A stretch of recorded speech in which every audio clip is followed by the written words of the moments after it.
Good morning. Am I audible? Yes, Yes. sir.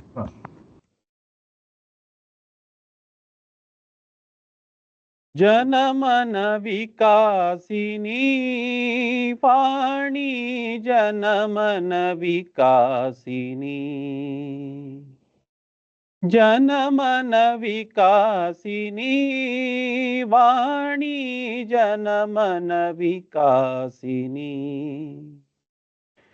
विद्यामाते पन्नगवेणी सुज्ञानमयी सुमधुरवाणी विद्यामाते पन्नगवेणी सुज्ञानमयी सुमधुरवाणी गानविलोले मुनिजनविनुते गानविलोले मुनिजनविनुते Sharde निरुपमे निर्मलललिते Sharde निरुपमे निर्मलललिते जनमनविकासिनी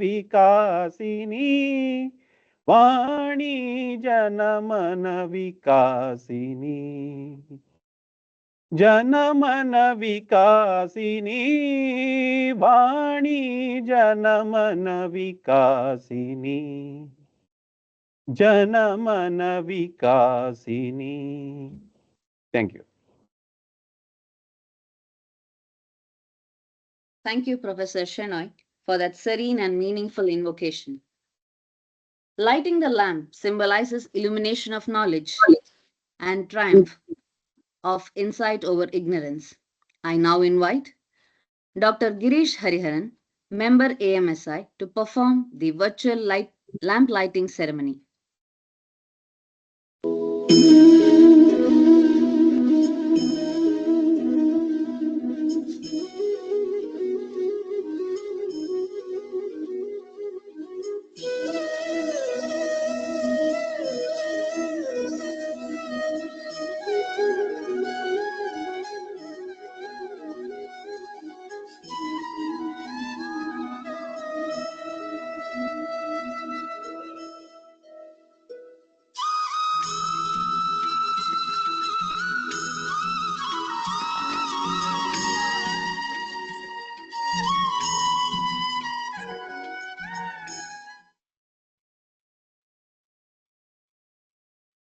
Thank you, Dr. Hariharan, for marking this symbolic beginning. It is now my privilege to invite Professor Kanindra Pathak, Senior Vice President AMSI, to formally welcome the gathering and set the tone for today's celebration. Professor Pathak, the floor is yours. Good morning, everyone. Honorable President of our AMSI, Professor Pai, the members of our Executive Council, our advisors, our members, and all gathered here. It is a really great feeling of having this Foundation Day. We started at a very humble pace, and our journey started with some resolutions in a conference, and then with a ceaseless effort from the core committee, spearheaded by Professor Pai. Today we are here, and it is a great feeling that over these years, though it is in such type of organization, it is not always we cannot achieve the 100% of our expectations, because that expectations is the main driving force. But these 4 years we have expanded, we have conducted many activities, and the sense of asset management has now come. It is being discussed in the academic forums. It is being discussed in industrial different forum, and also some of the startup and some of these activities. There also asset management is entering. So I welcome all of you and look forward to a great year ahead. And it is with our new secretary has taken up this one with Professor Mishra. There are a lot of background work has been initiated in the last year, and we are hopeful that in this our foundation, the resolutions which will be coming with a new vigor, we will be executing some of our newly adopted activities. That with by this welcoming, I like to inform the last years we had started a new venture for having up our first Eastern chapter, though this has not yet getting a properly active, we must say, but things are planned. Hopefully, with the initiatives and the driving force from our main center, we will be having something. And at the same time, our of this last 4 years experience with our provision of student chapter has also just some attempts were made. The fruition is yet to be reaped.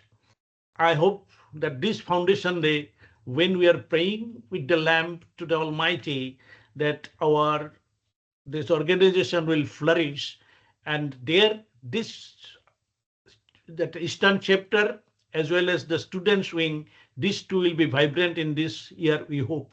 And with our association with Australian Asset Management Council, their global foundations and other international bodies, and our conducting of this international conference on maintenance, which we had been very successfully doing it. And when this year it will be happening in the UK, we hope that our that zeal, our vigor, our that enthusiasm will again grow. And the main purpose of taking this asset management approaches to the industry and institutions, that will get fulfilled. With this, I welcome you all and look forward to today's deliberations so that we come out with some our New Year's resolutions soon. With this, I thank you all for being present and then hope that in near future our foundation day will be an offline mega event in the coming days when we will be getting fully matured. Thank you so much. Thank you, Professor Pathak, for that warm welcome and inspiring opening remarks. The strength of AMSI lies in its committed team and growing membership. To introduce both our new and existing members, I invite Dr. Vinu KG, Treasurer AMSI, to address us. Good morning. Am I audible? Yes, sir. Yes, yes, you. Madam, is my screen visible? Yes, sir. Yes, sir, it is. Yeah. Distinguished guests, esteemed leadership of Asset Management Society India, office bearers, members, ladies and gentlemen. It's my honor and privilege to present before you the details of Team Asset Management Society India for the year 2026. The year 2025-2026 was a good year for us, wherein we have added 17 new members. And this year also marked the addition of the Eastern Region chapter of Asset Management Society with 14 founding members under the leadership of Professor Pathak and Professor Mishra. Now, let me take you through the list of new members who were added for 2025 to 2026. Let me begin with Professor Abhinav Kant, who is the in charge Bamboo and Cane Development Institute, Agartala. Shri Mara Kaucho, IES, the Managing Director of NEH HDC, Guwahati. Mr. Subrata Debnath, CTO, X-Layer Technologies, IIT Kharagpur, Research Park. Mr. Rishin Chakrabarti, CEO of XLayer Technologies, Shri Santosh Kumar Panigrahi, retired Chief General Manager, RBI, Shri Saurabh J. Sarkar, Founder CEO, NatureLink Education Network Private Limited, Kolkata, Dr. Ramakrishna Das, Deputy Director, National Informatics Center, Government of India, Dr. Debashish Das, Director, DBT-ILS, Bhubaneswar, Jareshwar Dr. Jareshwar Maiti, Professor, Department of Industrial and Systems Engineering, IIT Kharagpur, Biswajit Bhattacharya, Registrar, Indian Institute of Engineering, Science and Technology, Shibpur, Amit Neoji, Director, Console Management Consultants, Salt Lake City, Calcutta, Sukanya Ghosh, Director, Console Management Consultants, Professor Subhash Chandra Panja, Professor in the Department of Mechanical Engineering, Jadavpur University, Debajit Das, Deputy General Manager, Design and Engineering Wing, NEEP's CO, and Professor Dr. Dirk Stegelmeier, Head of Degree Course Service Engineering, Frankfurt University, Germany, Professor Suhas Prabhu, Professor of Practice, Department of Humanities and Management at MIT Manipal, Shri Nihar Ranjan Biswal from Bhubaneswar. So these are the list of 17 new members whom we have added to the family of Asset Management Society India. I take this opportunity to extend a hearty welcome to all our new members. As of today, the membership for Asset Management Society India stands at an healthy number of 52.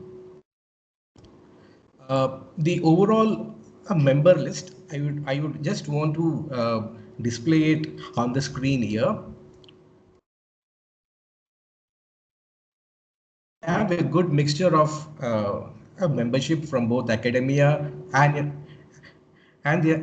industries as well, and we also have a good mixture of senior practitioners as well as student members also. So if you look at the breakdown of a membership, we have largely from the industry, we have close to 60%. Academia stands at around 35%, and 8% stands 8% of students. If you look at the geographical locations of our members, 89% of them are from India, and we also have members from Europe and Australia. So with this, I welcome all of you to this Foundation Day celebrations. Thank you all. Just to add to what Binu just said about the membership, we have two corporate members. One is Reliance Industries, Yeah, and the I'm second sorry. is Crystal Industrial Syndicate, Mumbai, Right. which is kind of an ancillary to Reliance Industries. Thank you, Binu.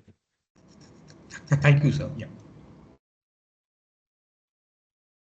Thank you, Professor Pai, and thank you, Dr. Binu, for giving us a clear picture of the dedicated team behind AMSI. Now let us revisit the key milestones and pivotal moments of AMSI during the year 2025. I invite Dr. Abhyuday, Technical Committee Member, AMSI, to take us through this journey.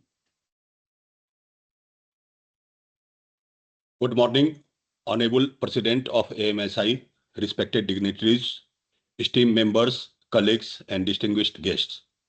It is my honor to welcome you all to the Foundation Day celebration of Asset Management Society of India.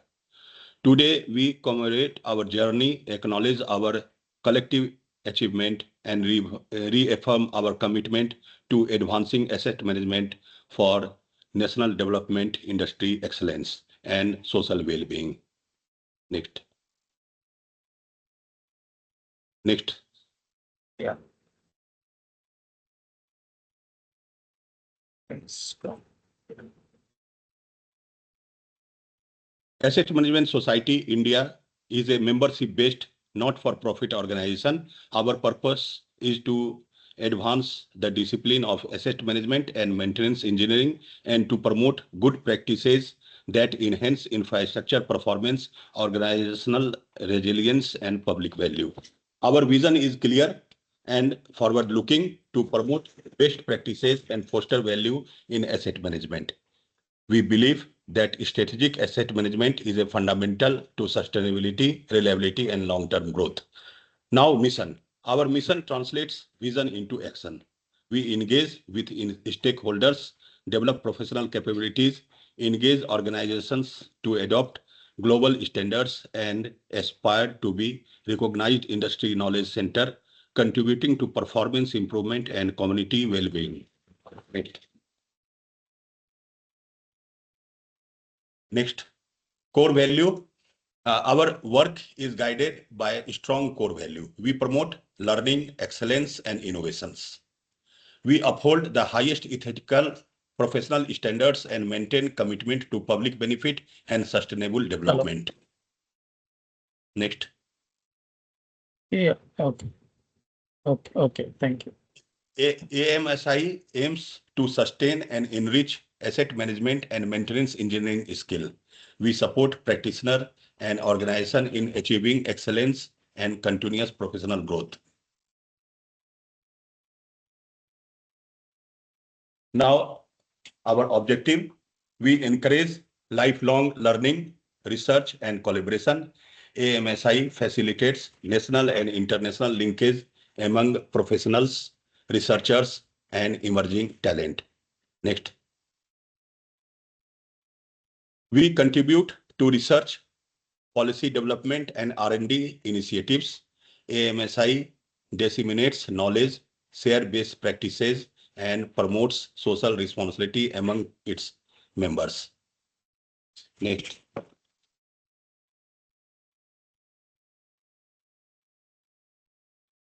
The year 2025 marked pivotal moment for AMSI, strengthened governance, expanded regional presence, and enhanced global engagement.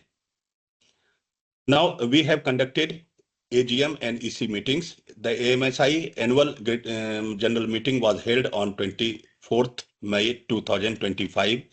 The executive committee meet regularly, promoting strategic direction, governance, oversight, and community.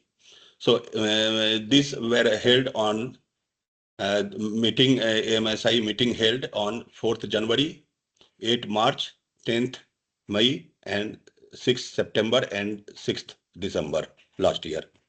Next. A significant milestone was the formation of AMSI Eastern Chapter on 1st May 2025, strengthening regional participation and outreach. Next.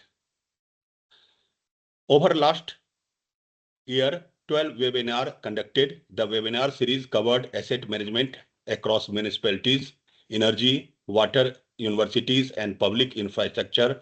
Topic progressed from governance and integration to digital twins and Industry 4.0, supported by case studies from Canada, Australia, South Africa, India, Singapore, Africa, Middle East, and the UK. Here we are seeing the different webinar series from Australia, India, Singapore, and so on. 12 webinar series. Next. A major highlight of 2025 was the International Conference on Maintenance and Intelligence Asset Management, ICMIAM 2025, held at Federation University, Melbourne. Next. The conference featured a distinguished panel facilitated by Martin Kerr with experts sharing insights on intelligent asset management. Keynote address and technical session in December 2025 provided deep insight into innovation and sustainable asset systems. The post-conference technical tour to Phillip Island showcased ecological asset management in practice. This experience highlighted the importance of managing natural and ecological asset along with engineered infrastructure. Next. Next.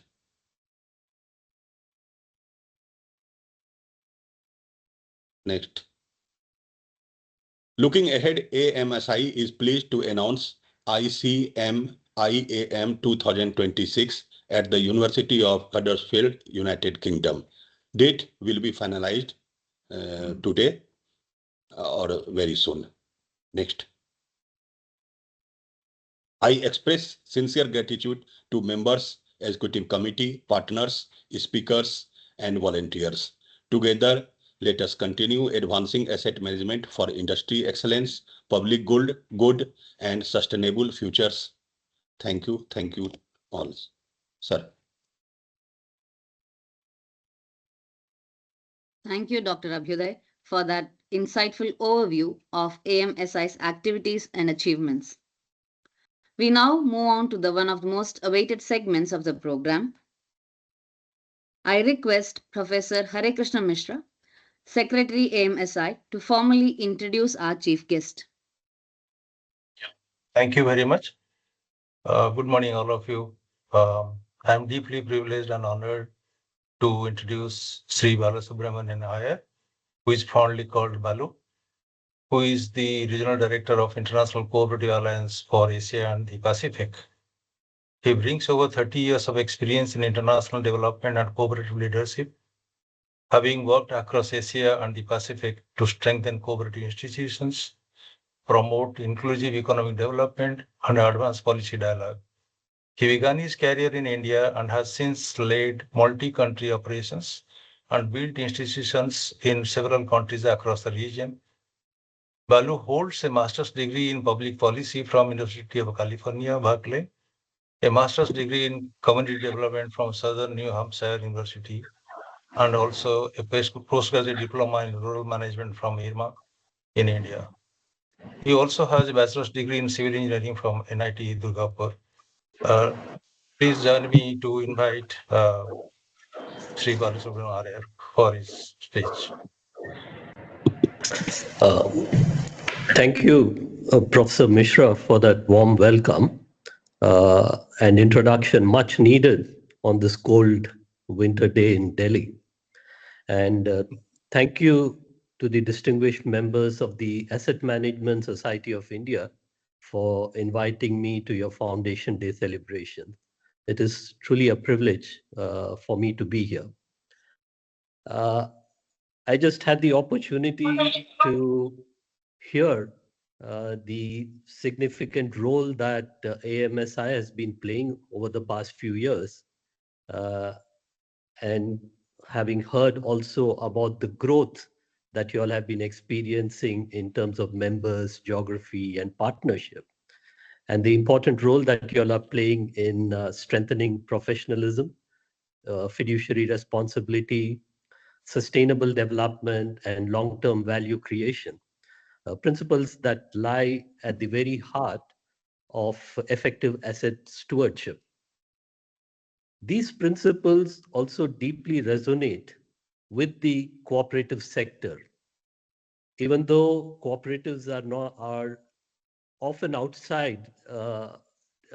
often discussed outside mainstream asset management conversations, across India and globally, cooperatives manage substantial and long-lived assets in finance, agriculture, housing, energy, and infrastructure, often with a time horizon that spans generations rather than market cycles. This brings me to the central question I would like to explore today. What does asset management look like when the objective is not only financial return, but also resilience, inclusion, and intergenerational value? And what can cooperative experience rooted in stewardship rather than short-term extraction offer to the evolving practice of asset management.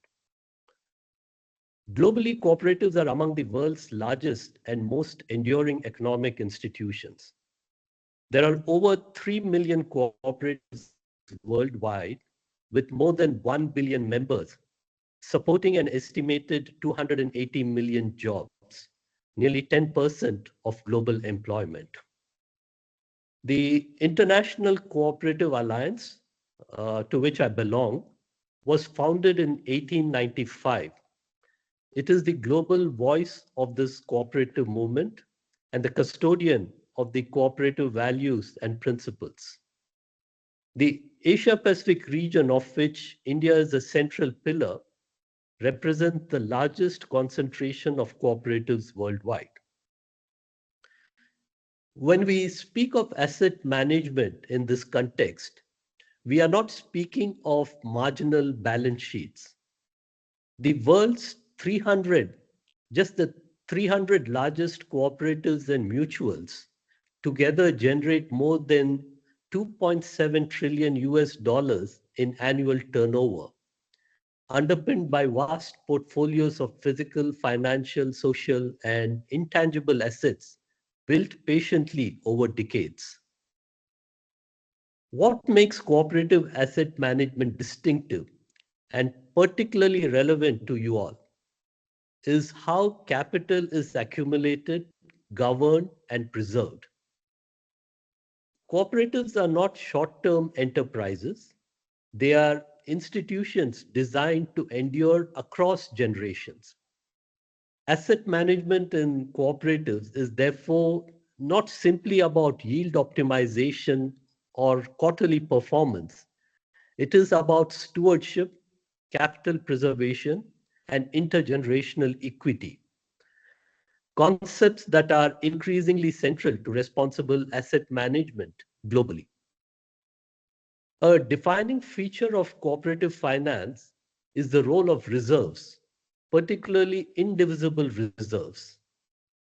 Unlike distributable profits in investor-owned firms, cooperative reserves represent collective wealth accumulated over time, often through retained surpluses and member contribution.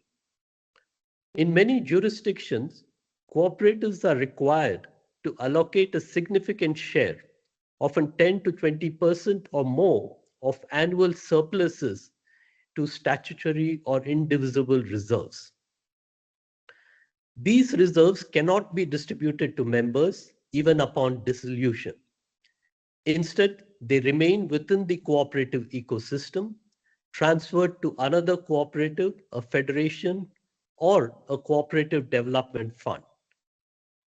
From an asset management perspective, this creates a powerful discipline.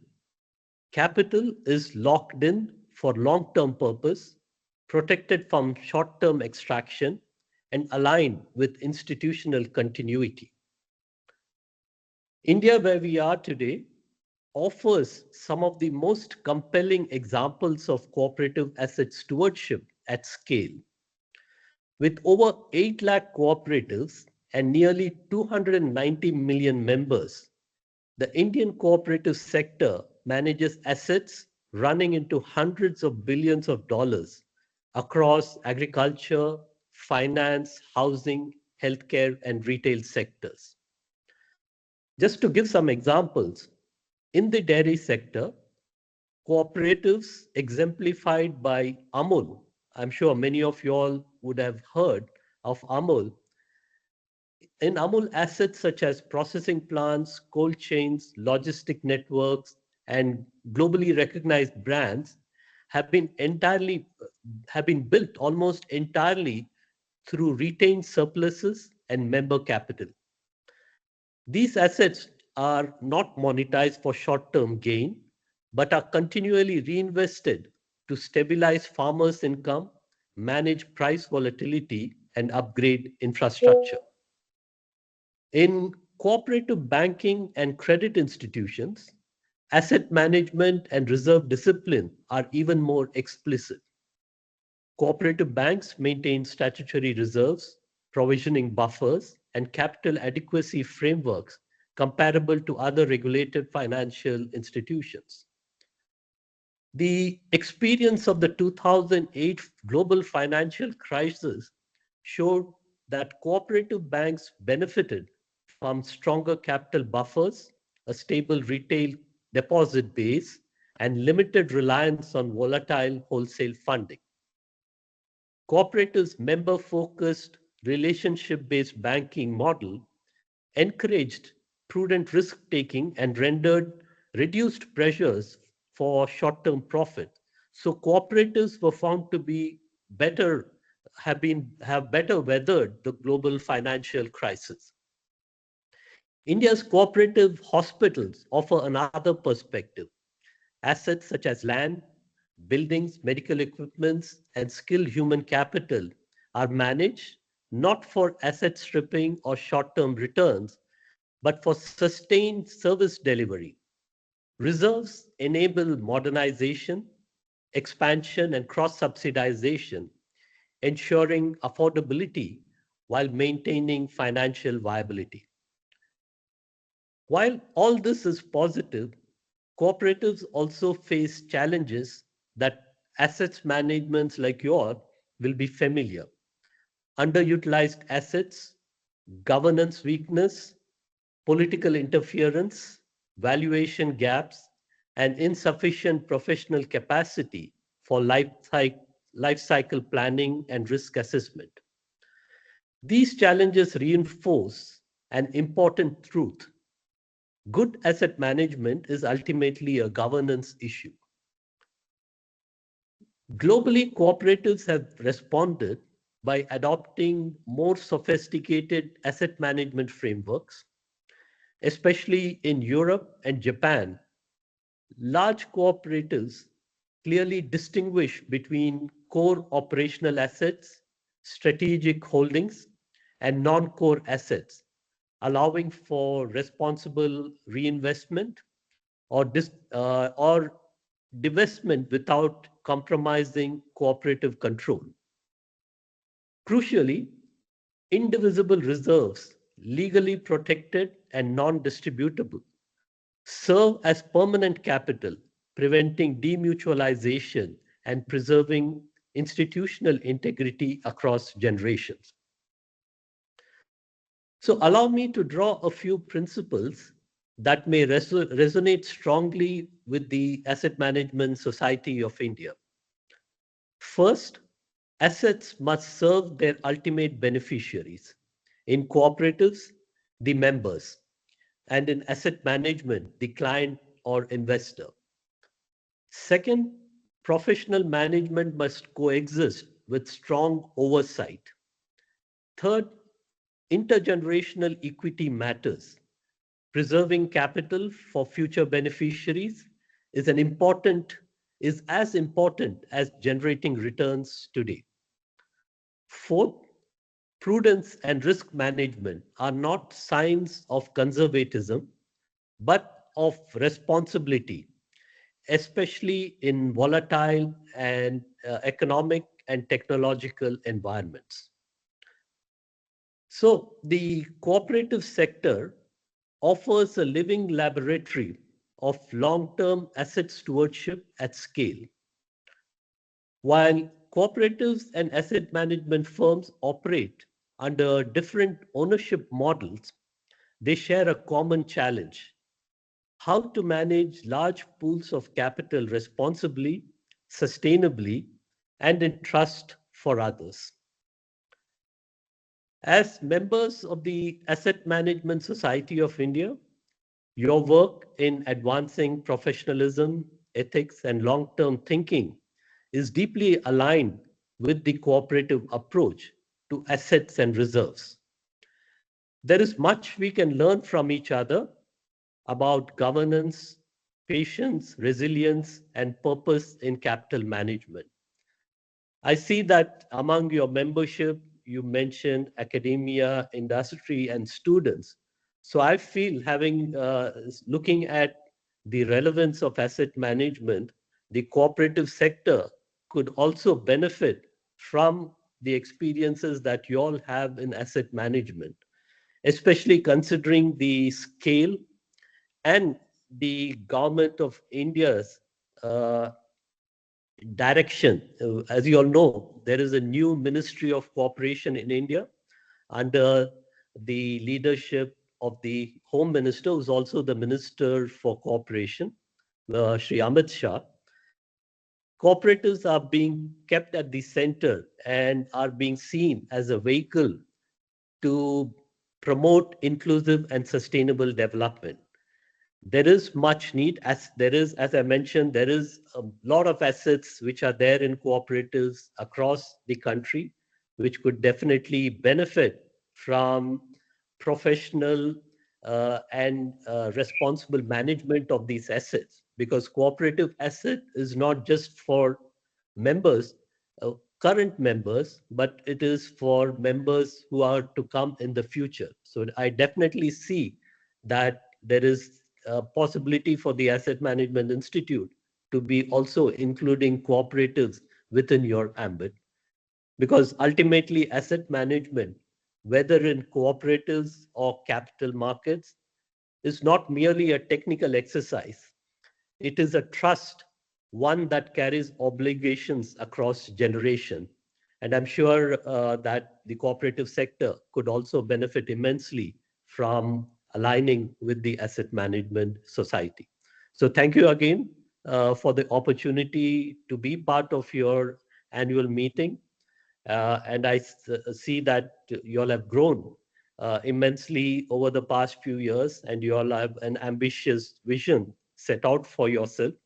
So I wish you all the very best, and thank you for giving me the opportunity to be part of your discussion today. Thank you. Thank you, sir. We were delighted to listen to your insightful address.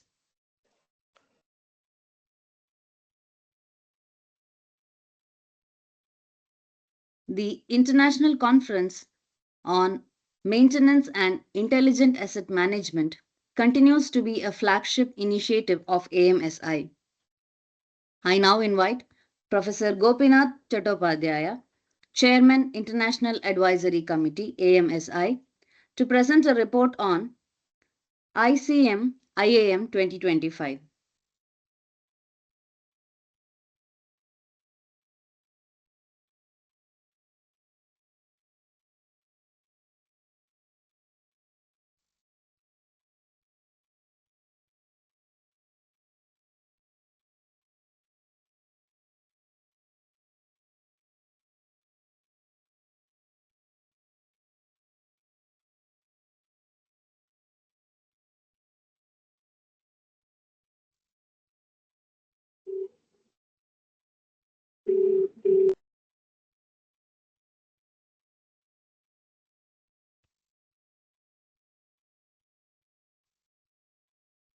Can you please see my screen? Hello? Yes, we can. Yes, we can. Okay.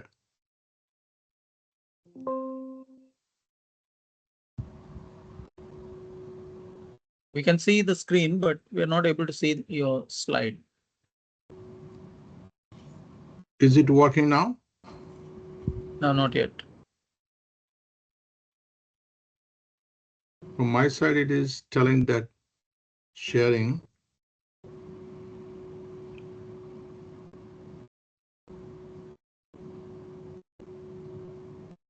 Professor, Maybe- if you could Maybe please see your screen. maybe reshare it again. Okay, let me do that one. Share and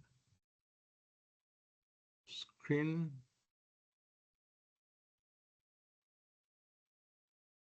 Choose. I think you have to choose the right window. So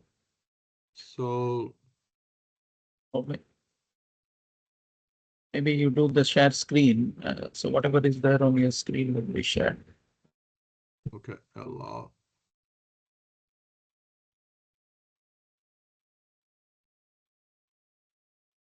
So enter screen. Now. Oh, yes. Now we can see. You have to put it on slideshow now. Sure. Yeah. Thank you all. So ICM IM 2025 happened 10 to 12 December. And we started with the Vedic prayers, which talks about Om Shana Bhavatu Shana Bhunaktu Savejam Karbhavahe Tejasvinavaditamastu Mavidye Savahe. So that means we talk about this thousands of years old knowledge for this conference. We had 42 papers, 12 keynote sessions. There was gala dinner and networking sessions, 1 webinar, 2 industry panels, 2 workshops, and 1 technical tour with participation from Australia, India, Sweden, UK, Canada, Singapore, Malaysia, Egypt, South Africa, Brunei, and many other regions across the globe. Papers and presentations were on how to improve asset management through standards, technologies, the practices and research, and people for reducing costs and risks and enhancing performance for making the world a better and safer place to live. 250 plus online and face-to-face delegates participated in those sessions, thanks to 6 parent organizations, 12 conference partners and sponsors, all participants of the conference as authors, presenters, and delegates, support staff and organizing committee members for bringing together an excellent conference. Thanks to each and every one of you who contributed for making this conference a wonderful and memorable one. So these were the teams behind all these organizations, partners, and sponsors. Thanks to them. I'll just take you through quickly some of the snapshots of what we had. So I have put together and take it through quickly in terms of the main technical events. So can you see this Yes. slide? So this is something, one of the sessions we told her, can you please come in the beginning of the welcome? And this welcome in day 1, some of the dignitaries and asset managers from local city council, KC and Cardinia, they came, CEO of the Asset Management Council, and also the mayor of the local city council, and Professor Sayyid Islam, he is one of the advisors for these events. There were industry partners and interstate delegates. Center for Smart Analytics, the research center strongly supported this. Professor Raghuveer Pai, all the way from India, coming and making that event really outstanding. Some of the professors and professions like research and innovation, even he had some health issues with dental surgery, still contributed in the day 1 and also in the closing session. So we had houseful session in the opening. There were leading industry practitioners and senior leaders from industries, universities, and professional bodies. These are from the local city council, asset managers, some of the researchers, and going through the different research centers, research students. Definitely we had nice food. One of the outstanding asset management practitioners, Dr. Glenn Shoemaker, he was very much supportive. Professor Rakesh Mishra came all the way from UK with his team. And Dr. Ann Gibbs. He was also outstanding support from the day one of these events and initiatives. Professor Joris Ramaiti from IIT Kharagpur and his team also supported strongly. They came all the way from India, the local ones, team members, some of the researchers, and also industries from Singapore and interstate from Perth, Brisbane, Adelaide. So if you look into that, different regions of Australia and other countries. So this was mainly the day one.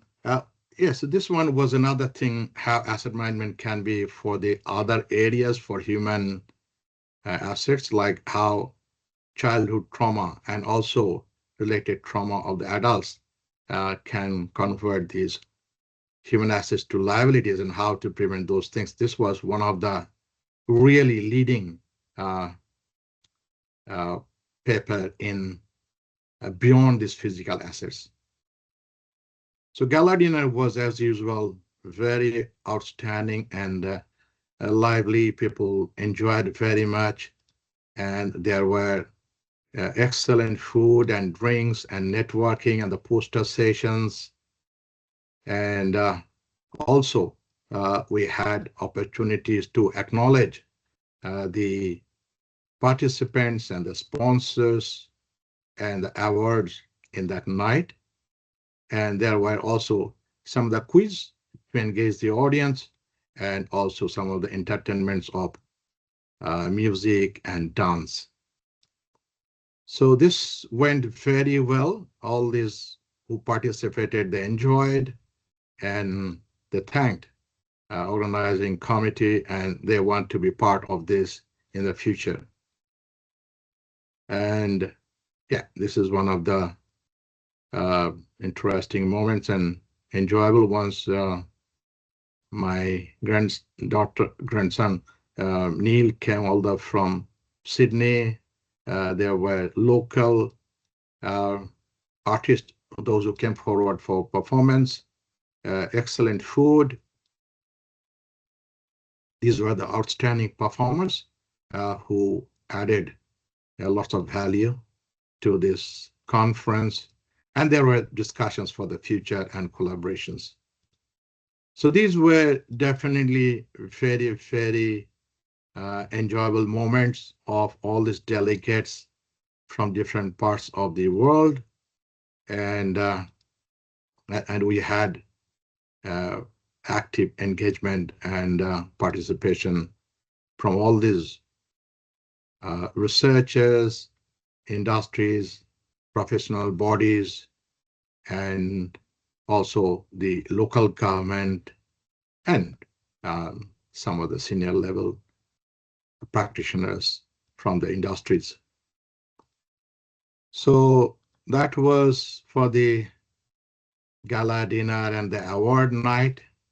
And then we had next day the other technical sessions.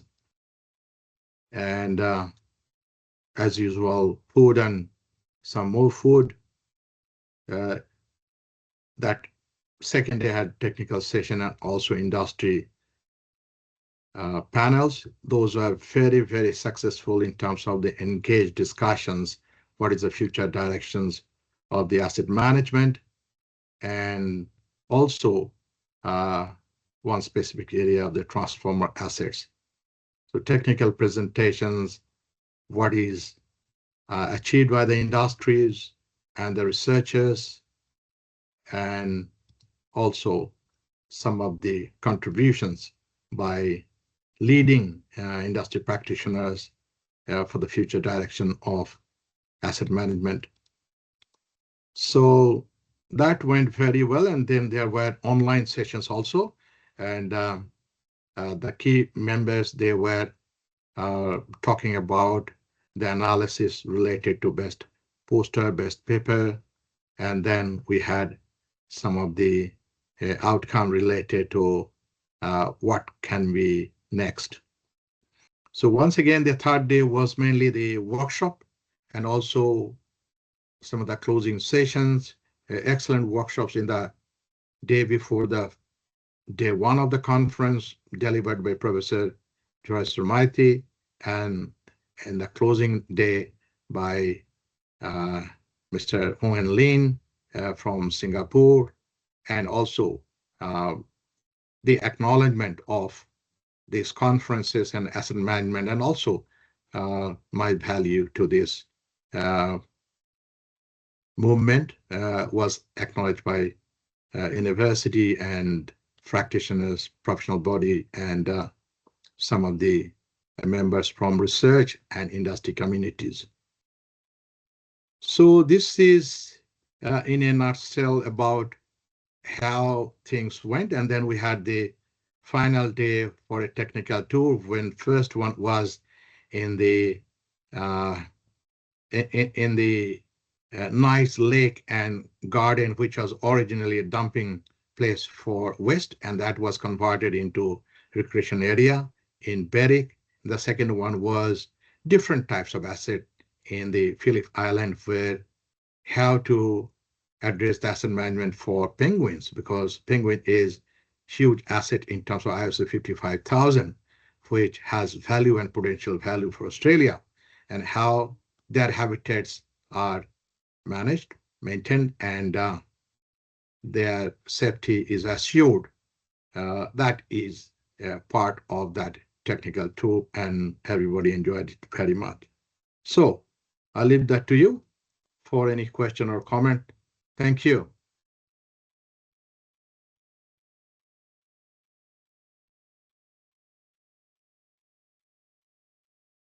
Thank you, Professor Gopinath, for that comprehensive and informative report.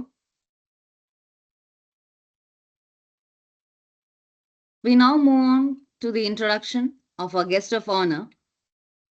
I invite Lieutenant General Anil Kapoor, Chairman, National Advisory Committee, AMSI, to brief us about the National Advisory Committee and introduce the guest of honor.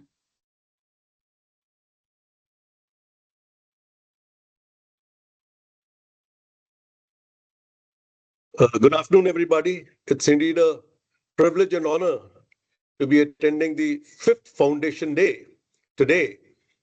And though we are a young organization as Asset Management Society India, but I think we are fairly vibrant when it comes to both experience and, if I may say, proliferation of knowledge on asset management.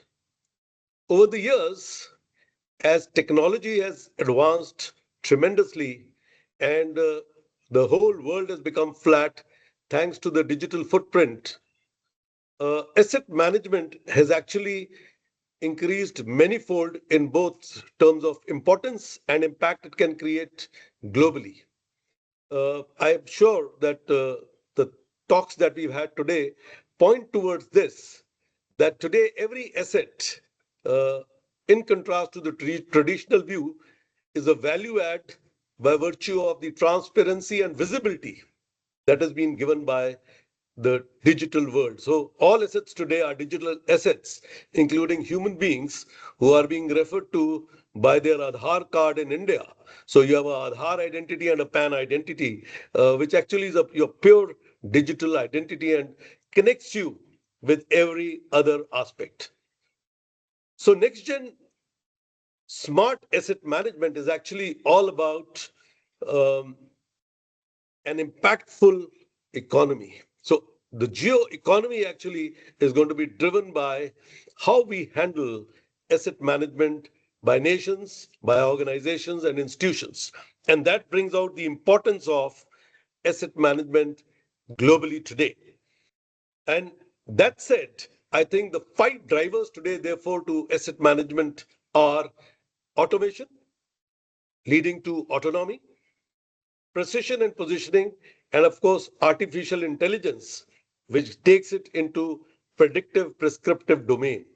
So with that landscape, actually, we are now moving ahead. And over the last year, we've had a number of interesting interactions with corporate, with government bodies, and a number of interesting seminars to look at the spectrum of impact asset management can create in various sectors, whether it is healthcare, mining industry, and even in the education center. This year, our intention is to now take this up to the next level, where we intend in India going to Niti Aayog, which is our central hub for controlling every activity that happens in India of value. And we need to go to them and bring the value assets management will create in India when we look at the digital India, skill India, startup India, Gati Shakti, as we lead on to Viksit Bharat. I think the power of asset management is actually ease of doing business and ease of growth. And that is what we want to impress. So this year we would start there, make bigger inroads into central and state governments, and of course, educational institutions. And that said, in IIT Tirupati, we are now in the throes of launching a 2-credit course to start with on asset management. And I'm grateful to Professor Dr. K.N. Satyanarayana, who's the director of the institute and our guest of honor today, for actually giving it huge amount of importance. Since it is my privilege also to welcome him formally on behalf of the Asset Management Society India, a word about Dr. Satyanarayan, who's the founding director of IIT Tirupati and is now into his second term. He was on deputation from IIT Madras, where he's been a professor since 1991 in building technology and construction management. He's from the Department of Civil Engineering. A prolific professional and a great academician, he received his degree in civil engineering from IIT Madras, followed it up with MS and PhD with specialization in construction engineering and management from Clemson University, US. And he's been a visiting professor at Iowa State University in USA as well since 2009. A great scholar, academician, professional rolled into one. He has huge interest in research, consulting, and project management, construction contracts, construction productivity, waste management, public-private partnerships, and I can go on. And today he's one of the sterling figures nationwide, handling a large number of portfolios. He's the member of Empowerment Committee for Industrial and International Collaborations, set up by Ministry of Education, Government of India, Vice Chairman, Board of Advisors, Glass Academy, expert member, Board of Management, Building Materials and Production Council, chairperson of governing body of Inter-University Center for Astronomy and Astrophysics at Pune, founding member of Lean Construction Experience, something that is very unique, and on the governing board of ISER Tirupati, NIT, a number of triple ITs, AIMS, NID, and I can go on. He also serves on the board of 4 companies. Impactful persona, Dr. Satyanarayan today is also the chairman of Quantum Committee and heads a number of technology programs and initiatives in the government of Andhra Pradesh. He's also a single window to enhance the academic impact in Tirupati, which is coming up as a great academic hub. Without taking much time and much ado, I once again welcome Dr. K.N. Satyanarayana to AMSI as a guest of honor, and we are now eager to hear his thoughts and experiences in asset management. Thank you. Thank you, General Kapoor. The various members of the Asset Management Society of India, led by President Professor Raghuveer Pai, and the chief guest for today, who happens to be a civil engineer like me, Mr. Balu Iyer, and the other participants who are participating in this Foundation Day program. When General Kapoor reached out to me saying that we are having this event. Can you participate? Which I gladly accepted. Which as the introduction was given, while I'm dabbling in too many things, my core expertise and heart is in infrastructure and construction related areas. Okay, I'm basically a professor of construction project management and infrastructure management. So I thought I will a little bit focus my talk from that perspective. And given my role as a director, of course, I get into things like astrophysics and quantum and all those things. But that's not where my real expertise lies. Okay. Now, when I was looking at going through trying to understand what Asset Management Society of India does and its reach and the activities, and went and looked at earlier workshops that were conducted and so on, and many of them are related to the industrial and machines and assets related to these aspects, right? But when you look at the assets, we also have public assets, which mostly as I deal with. I'm setting up a new institute here, which is 10 years old, and my role has been creating a major role. Part of my thing is to create the assets that need to be used for our teaching, our research, and our outreach services. By the way, our campus is coming up quite well, and it's received 23 awards for the various initiatives in sustainability and health and safety. We've been rated the best site in the country for health and safety. Construction Industry Development Council has rated as one of the top 5 construction sites in terms of its outcome back in 2023, and so on. Okay, so my role also has been in terms of creating assets.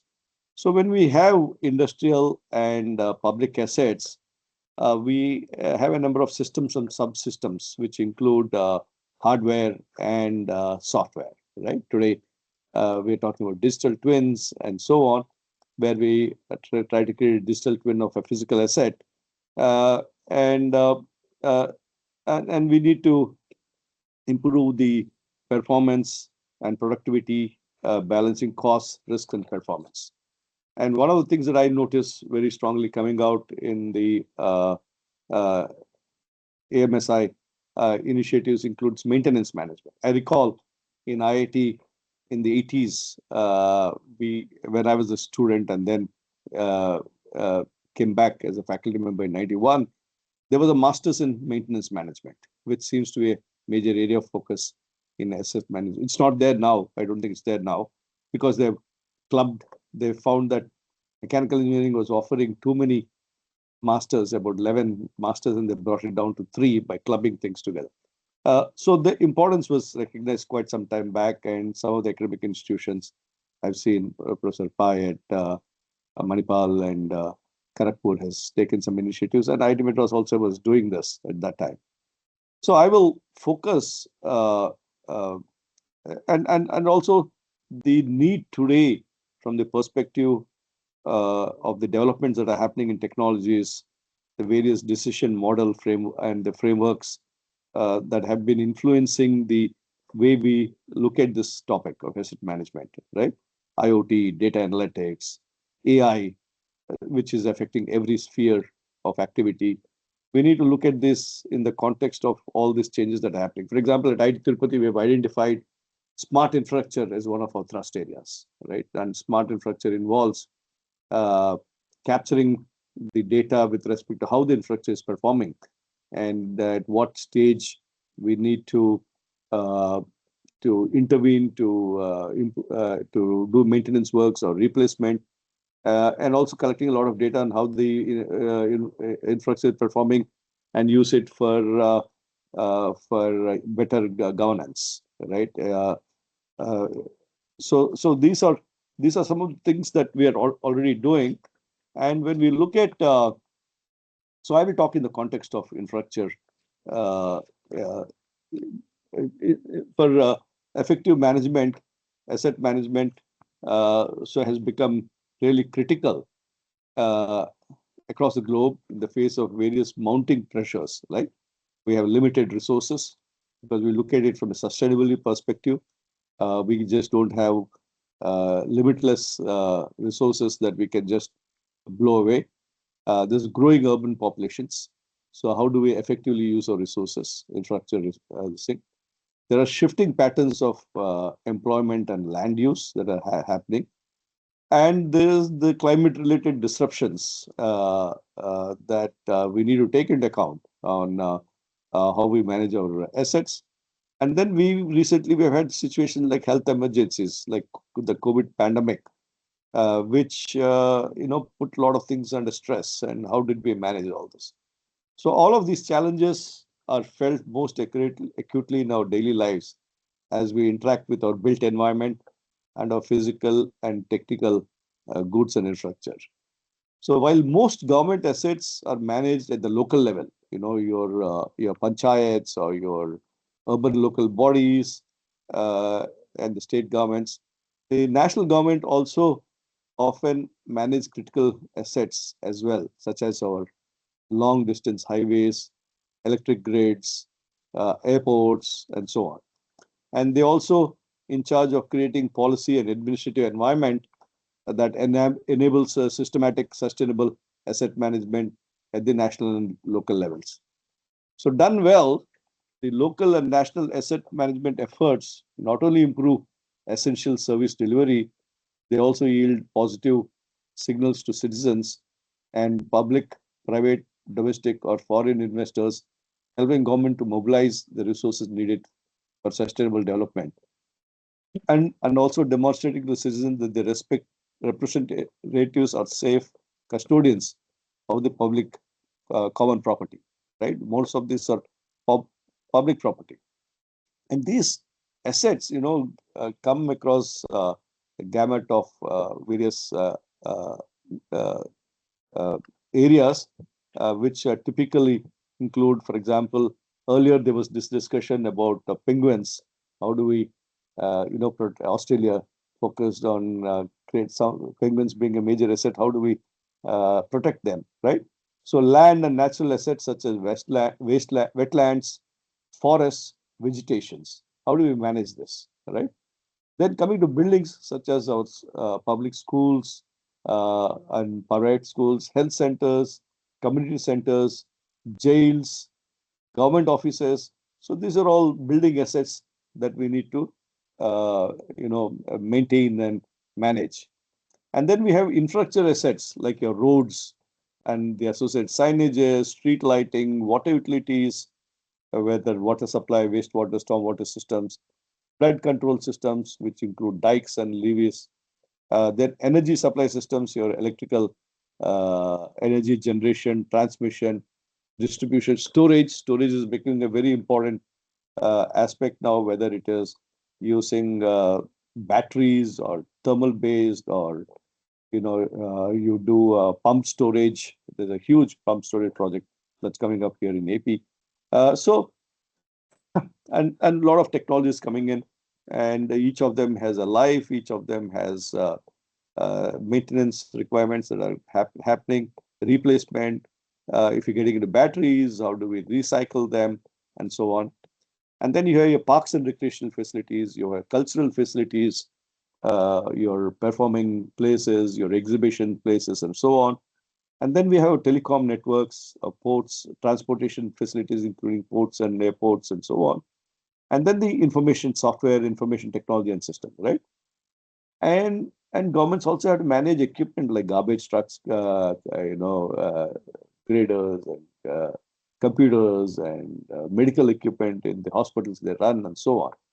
So this is a gamut of assets that come under from an infrastructure perspective that need to be appropriately managed, right?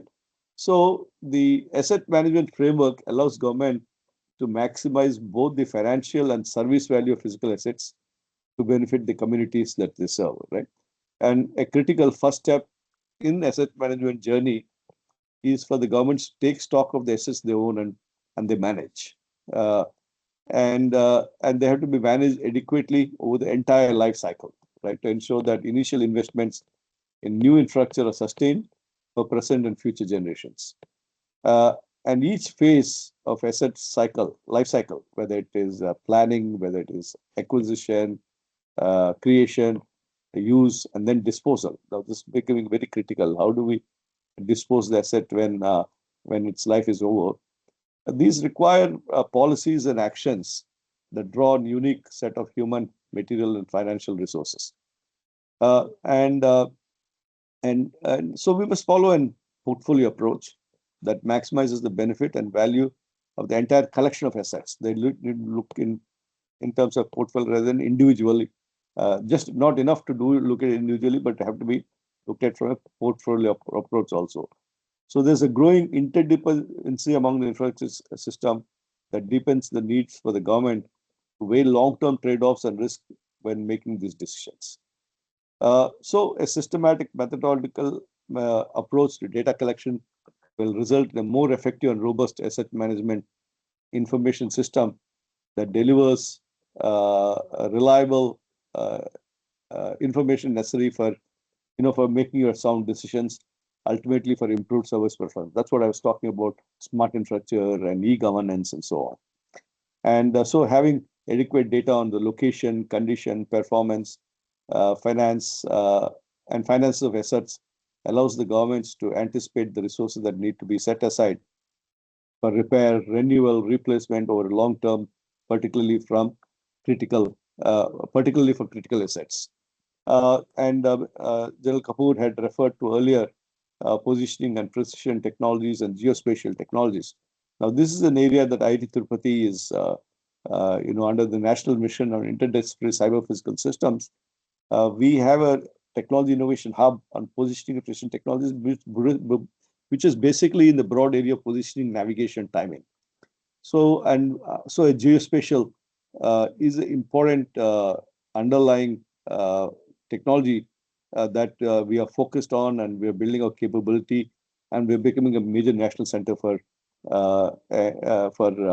geospatial works. And the new geospatial policy of the government of India, which was announced in December 2022, has freed up a lot of data, lot of access to data and use of data from a geospatial perspective. Earlier, prior to that, the 2022 Act, you could not build models or use data with granularity better than 3 meters vertical and 1 meter horizontal. Now, this all comes from the old colonial way of looking at things, that you use things like defense and security and you restrict access to data. And when you're doing flood modeling and all that, this becomes very restrictive. So the government has gone ahead in 2022, freed up a lot of this access to data. Now you can, except in very sensitive locations, you can do your models at centimeter level, right?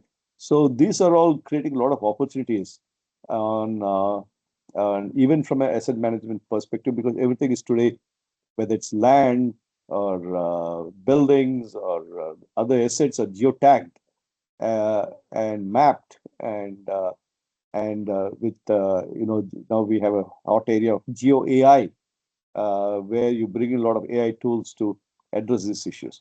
So a lot of these opportunities that are there. And now coming to from an academic perspective on teaching our students on the need for looking at this from the framework of asset management, I think that's where a little bit of a challenge is. General Kapoor at IIT Tirupati has floated a course on asset management, 2 credit course that he referred to, but the demand from the students has been limited, because I think that awareness is not there on the critical importance of this. So I think the AMSI has its work cut out to create this awareness among not only public officials, industry, academia, on why we should be teaching courses related to this or doing research in this particular area. And of course, the whole idea of these platforms that are created to discuss this and take this forward. And so this is my few thoughts that I thought I'll share on this occasion. Thank you very much for this opportunity, and looking forward to further deliberations on this. Thank you very much. Thank you, Professor Satyanarayana, for your inspiring and thoughtful address.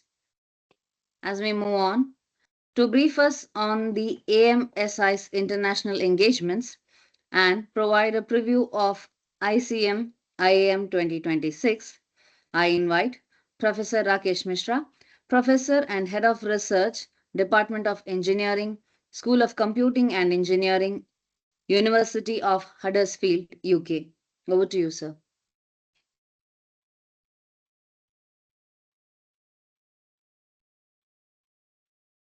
Can you hear me? Yes, sir. Yes, All we right, can. thank you very much. So first of all, thanks for inviting me to attend the Foundation Day event of the ASMI. I'm sure like AMSI has done very well and it will go from strength to strength. Now, one of the key activities associated with AMSI is the organization of International Conference on Maintenance and Intelligent Asset Management. And I'm very glad to report that the ICMIM board has approved our request to organize this conference at the University of Huddersfield. I welcome you all to that conference. It is going to be held from 1st to 3rd of September, which is the summertime in UK, so with lots of daylight. So I'm sure when you come to the UK for this particular conference, you will have a very enjoyable time. Now, just some words about where Huddersfield is. So Huddersfield is like within the it's like heart of the UK. It is between Leeds and Manchester, about 25 miles from Manchester and 20 miles from Leeds. And it is past a part of Yorkshire. And we will very soon make all the detailed information about the conference and the organization team and everything available soon. But again, I would welcome you all. I would like all the members here in this meeting to please come. Both the members from academia, industry, and other organizations. And I'm sure we will do our best to make your stay here as comfortable as possible. And I'm sure you will have exposure to the local culture, Yorkshire culture, and we will make sure that you visit the places around us of places of technical importance, but also places to visit. So thank you very much again for inviting me to share my views about ICMIM 2026, and I welcome you all to that conference. So thank you very much. Again, I welcome you all to the conference. Thank you. Thank you, Professor Mishra, for outlining the global outreach and the future roadmap. We now come to the presidential address, a defining moment of today's celebration. I invite Professor Raghuveer Pai, President AMSI, to share his vision and reflections. Over to you, sir.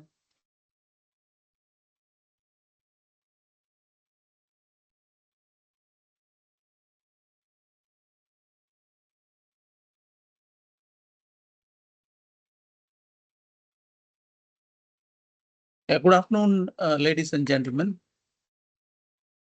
Chief guest of this morning, Sri Bala Subramanian Iyer, is the Regional Director of International Cooperative Alliance, Asia Pacific. Guest of honor this morning, Professor Dr. K.N. Satyanarayana, Director IIT Tirupati. Dr. Anne Gibbs, Chief Executive Officer of Asset Management Council Australia. Distinguished members of the Executive Council of AMSI, members of AMSI, invited dignitaries, ladies and gentlemen. It is my pleasant privilege to speak on the occasion of the Foundation Day of Asset Management Society India. The Foundation Day is to remind us of our humble beginnings and our efforts to achieve the society's goals. And this is the 6th Foundation Day that we are celebrating. And over the years, we have made small baby steps to build the society with the help of our esteemed Executive Council members, as well as the members of Asset Management Society India, and some of our partners who have helped us, especially from the corporate sector. And some of the important milestones and activities that were presented earlier, and also some of them that require some planning for 2026, highlighted by General Kapoor and also by Dr. Abhyuday. One of them is the extension of the affiliate agreement with the AMC Australia. AMC Australia, which is Asset Management Council Australia, has been very kind enough to support AMSI right from the beginning. The day we formed the society during the conference in January 2020 in Bangalore, we had many people from Australia, from the Asset Management Council, and also asset management practitioners who encouraged us to set up the society. And since then, they have backed us all the way. And the affiliate agreement is that we can share and work cooperatively, again, cooperation, for the benefit of its respective members in relation to the advancement of knowledge, skills, and educational offerings in asset management. We have also agreed to translate some of the important documents on asset management which have been developed by AMC to the local Indian languages. And the idea is to make them available online to interested persons or organizations on a payable basis, so that some revenues will also come to both organizations. And yet to start that, but very soon, I'm sure we'll be starting that. We've already talked to some people here. The first translation could be in Kannada, because we already have a language department in Manipal, and I've spoken to them. We just need to initiate and start that process. In 2026, just as in the last year, that is 2025, we have planned monthly webinars on various aspects of asset management by both national and international experts. We have been organizing the monthly webinar series over the last 2 years now. And most of the content, we put it on YouTube so that people can get more knowledge and information on various aspects of asset management, even if they didn't attend the sessions. The first one for this year is on Saturday, 24th January at 12 noon, Indian Standard Time. And Dr. Jaresh Maiti, Department of Industrial and Systems Engineering, IIT Kharagpur. He will be speaking on supply chain risk and asset reliance, extending asset risk management beyond the plant.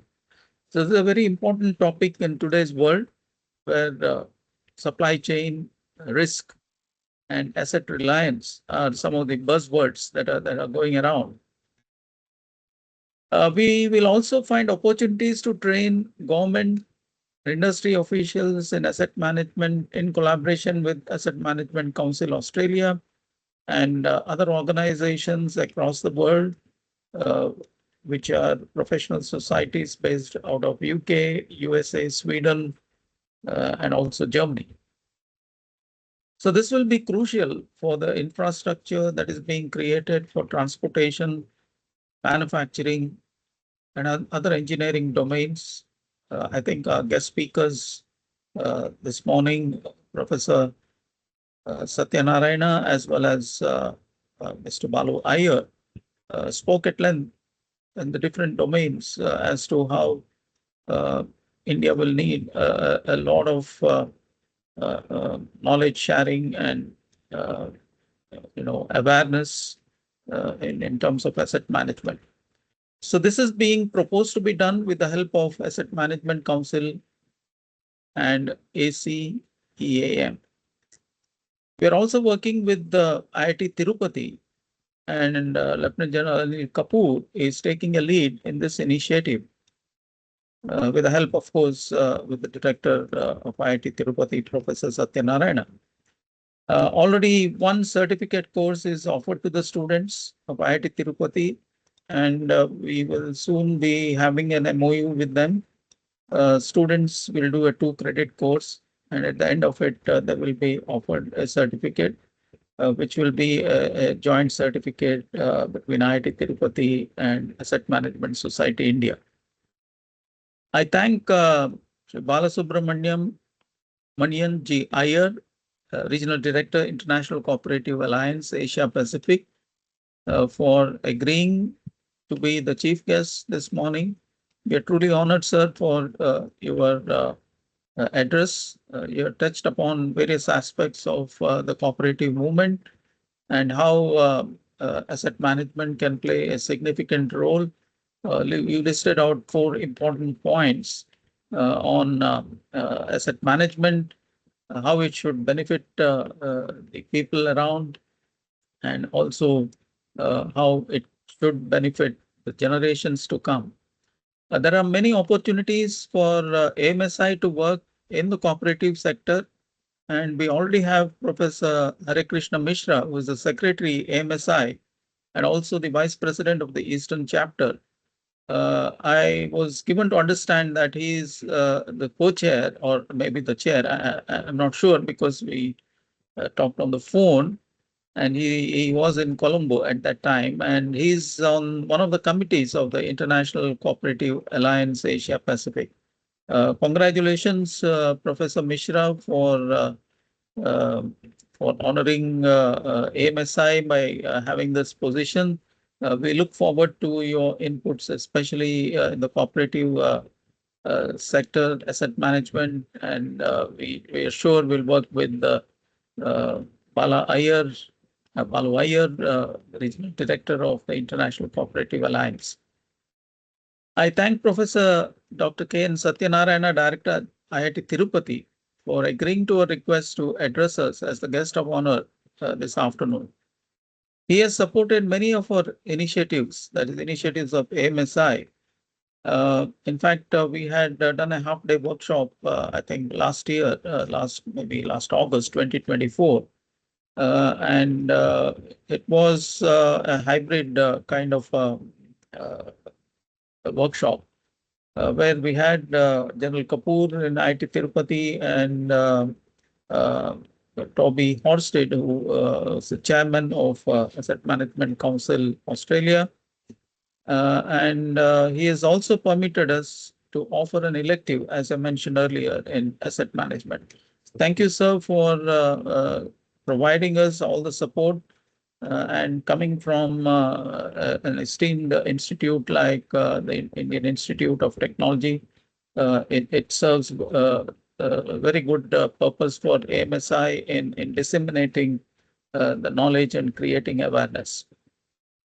Dr. Ann Gibbs, the EC members of AMSI, International Advisory Committee members, the chairs of various committees and members of committees, Dr. Gopinath Chattopadhyay, Dr. Uday Kumar, Dr. Dave Daines, Colonel Aditya Parida, Mr. Amar Singh, Professor Jyoti Sinha from the University of Manchester.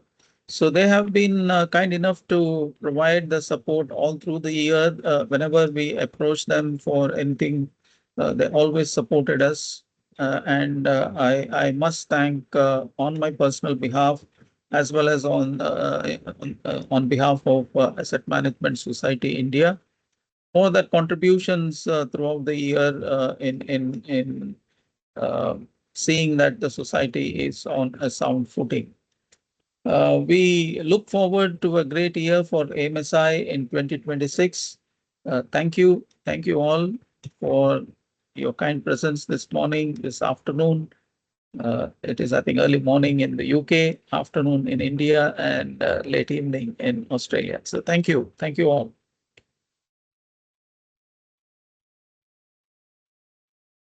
Thank you, Professor Pai, for your leadership, vision, and the motivating words. As we conclude today's program, I invite Mr. Rishan, Secretary AMSI Eastern Chapter, to deliver the vote of thanks.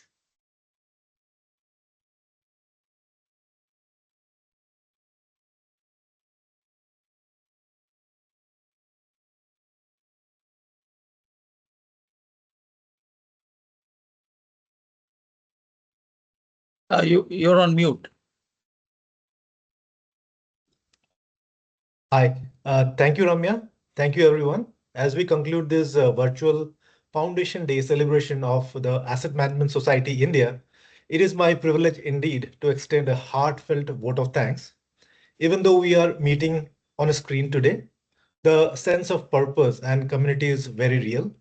Foundation Day is always a moment to reflect, as Professor Raghu Pai, he himself reflected on that, not just on what we have achieved, but on what it takes to build an institution, right? The truth is, institution building is a long, demanding, and often thankless journey. Much of the work happens quietly behind the scenes with no spotlight and no expectation of reward. It is voluntary by nature, and in every organization, it is only a small group of committed individuals who consistently shoulder the responsibility and keep the momentum alive. To those few among us who continuously step forward, contribute time and expertise, and hold the society together, you are the backbone of AMSI. Your dedication is deeply appreciated, even if not always visible. I also want to highlight something fundamental to our progress, the spirit of equality. For any institution to truly grow, every voice must matter, every member must feel included, and every contribution, big or small, must be valued. Equality is not just a principle, it is the engine that keeps an institution healthy, collaborative, and forward looking. My sincere thanks to our speakers and guests for enriching today's session, and to our organizing team for ensuring that this virtual event ran smoothly. And to all members who joined us online today, thank you for your participation, for believing in the mission of Asset Management Society India. As we move ahead, may we continue to build with commitment, humility, and a shared sense of ownership. Thank you once again, and wish you all a happy 2026. Thank you so much.